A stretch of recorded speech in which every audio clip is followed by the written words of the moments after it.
What's up, everybody? Zach is back with another episode of Journey to $1 Million. Smash that like button while you're thinking about it, because I know you are. Yeah, yesterday was not the best day for tech and semiconductors, but it is what it is. The day before, Nasdaq was up 1%. Yesterday was down 1%. I mean, it's pretty choppy waters out there. Started off better than it ended up, and I think most of the investors got a little bit jittery before the Powell speech, which is just so many Powell speeches. Do we really need that many Powell speeches? But nevertheless, I didn't get into anything. Actually, a lot of the financials came out for the bank stocks, and my plan was basically scratched, and I got into a Goldman Sachs option, which went from about 450 to 650. I think we did on that one. I closed it out a little bit earlier, but it finished at, I think, at about 650. Usually I start taking profits at 25%, 50%, 100%, something like that. Dollar cost average in, dollar cost average out is the way to go.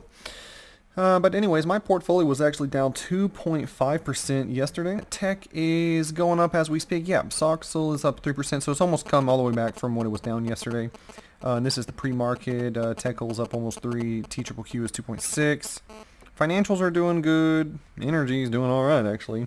Looks like things are just generally moving up today, so that is definitely a good sign. So this is pretty much going to be erased, actually. But nevertheless, we're going to be moving forward and probably be jumping in some different options today. One of them might be I think I might do another DocuSign. I'm still waiting on that Neo one. But anyways, pretty much like that. The 10-year Treasury is still trading at 1.638%. So it's just always flat. Like, there's nothing. It's not going up. It's not going down. And I personally think that that's a very healthy range for it to be trading within. Even up to about 2%, I don't think there would be any worry if it did move up towards 2%, although I don't really think it's going to. Maybe 1.7, but I think most of those fears are pretty much past now, and we will probably be moving into a really good summertime. My portfolio was actually up for the month. If you think about how much tech has come back up, which is really just overall really stupid. I mean, I'm literally up $100,000 for the month. Could be even more. Depends on exactly which dates I want to start this at. But yeah, my options are actually down for the month, and that is because I was just dollar cost averaging during the dip into my ARC leaps, the Apple leaps, and they're doing all right, although ARC G is still lagging behind. But it's probably a good time to get into some of those anyways. But I'm up $100,000 for the month, so that's pretty good. And I mean, the silliest thing was literally, the silliest thing to me literally is, even though up so much, and I was dollar cost averaging in the middle of the dip. As you guys know, if you've been following along, we were just buying tech stocks. We sold our short-term options and raised capital, took our 15% cash reserves and injected it into our long-term buy and hold positions, and that was in the middle of the dip.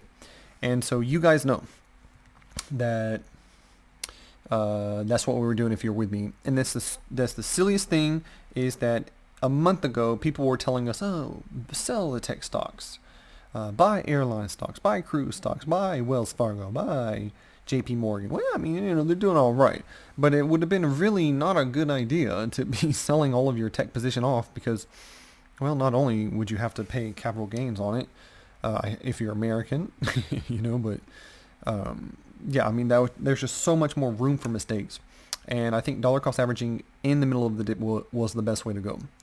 So that's just silly, and I don't have enough time on my hands to be pulling up all of those YouTube videos of when the talking heads and the MSM were telling us to sell our tech stocks while they were probably secretly buying. But anyways, so yeah, pretty much I didn't really get into any new options but the Goldman Sachs, like I said. And then the other interesting thing was the Coinbase IPO, which actually Coinbase launched at around 380, ran up to 429 before crashing down to like 310, and it's kind of flat. Although I think the $300 range is a pretty good opportunity to be buying Coinbase, in my opinion, because I think this is what the hedge funds will be adding to their portfolios, And this is the biggest crypto company by far that has gone public.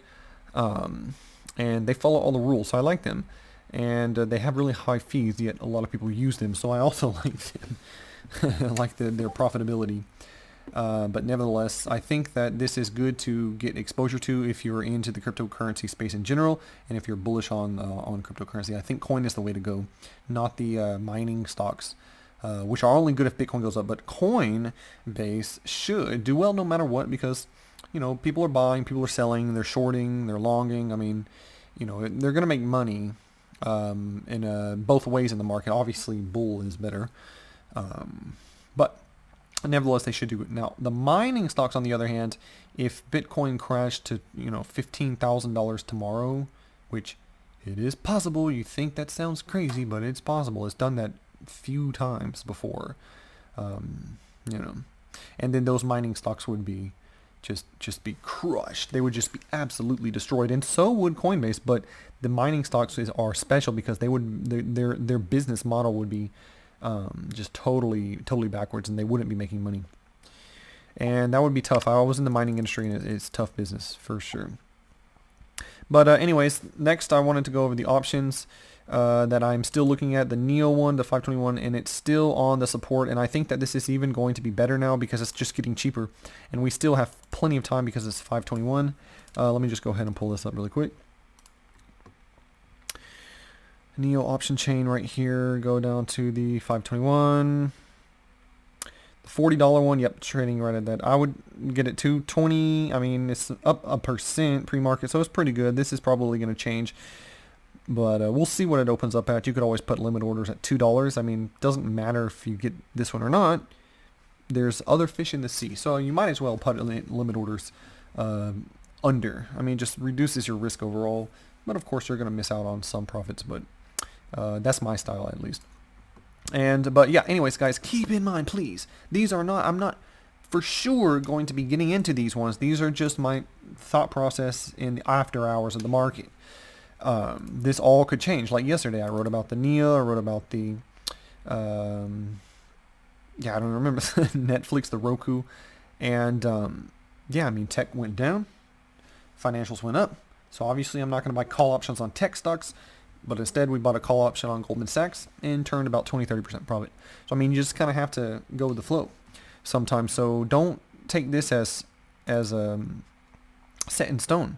Follow me on Twitter. That's where I'm posting the live trades, because anything can change. We cannot predict the future. We don't know what's going to happen. So, and especially at these prices, like this is just basically what I'm thinking of, putting a limit order in at 220.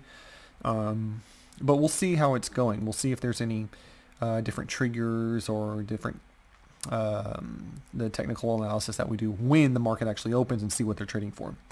But anyways, hope you guys keep that in mind, seriously. And then the DocuSign one, I'm thinking about doing another one, which the other one went pretty well, and this one for 230 call at $3.60. So let me just go ahead and pull this up so you guys can see it. DocuSign is actually up 1.5% pre-market. Got the 423, 230. Yeah, it's trading around 360 is ask right now. Up to 395, I think. Yeah, I put it in for 360, so a little bit lower, but again, it's going to run up as soon as the market opens because it's up 1.5%. But we still have 25 minutes at the time of this video, so we'll see how it goes overall. And I would probably start taking your profits at when DocuSign goes up to about $233. I think this one is probably going to be good. I have some faith here. It's already at 228, so get into the call now and then wait for it to go up to 233 or something like that, I would say. Not necessarily a bad idea. But anyways, guys, remember, buy the dip. Don't listen to the MSM. Those guys they don't want you to succeed. I really feel like it. I'm old enough now and seen enough where that's just some of the just really silly things that they talk about. But anyways, remember that the short-term options are risky, guys. They're very risky. Only trade if you can afford to lose the money, because we are 100% for this week. Literally every single option that I've posted on my Twitter, the actual ones that I'm doing. Remember, follow me on Twitter to see the live trading. I take screenshots of the live trading so you can see the entries and exits. but you know what, 100% so far for the week. So that's obviously really good, guys. But remember, if we can get 7 out of 10, we're doing pretty good. So if things are going down, cut it 50%. You know, have a plan. If it goes to negative 40%, cut it. No need to let it run up till negative 100%, guys, which it will. If it's a losing position and you wait till expiration, it will be negative 100%. So that's why it's risky. So remember, cut the losses at negative 40, negative 50. I probably wouldn't do negative 30 because, I mean, come on, these are weeklies. They're super volatile. You know, in 15 minutes, we could see a negative 30 to a plus 15 to a negative 20 to a plus 10. I mean, it's crazy sometimes. So I'm probably doing it around negative 40, negative 50, but that's going to be up to you, guys, totally up to you. And remember, it's your responsibility to cut the losses and take the profit. But anyways, guys, follow me on Twitter, smash that like button on YouTube, subscribe. We do videos like this all the time.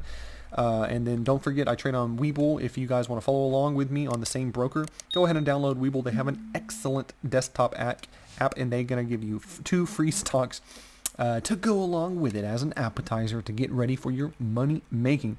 Anyways, guys, I will see you on the other side. Peace.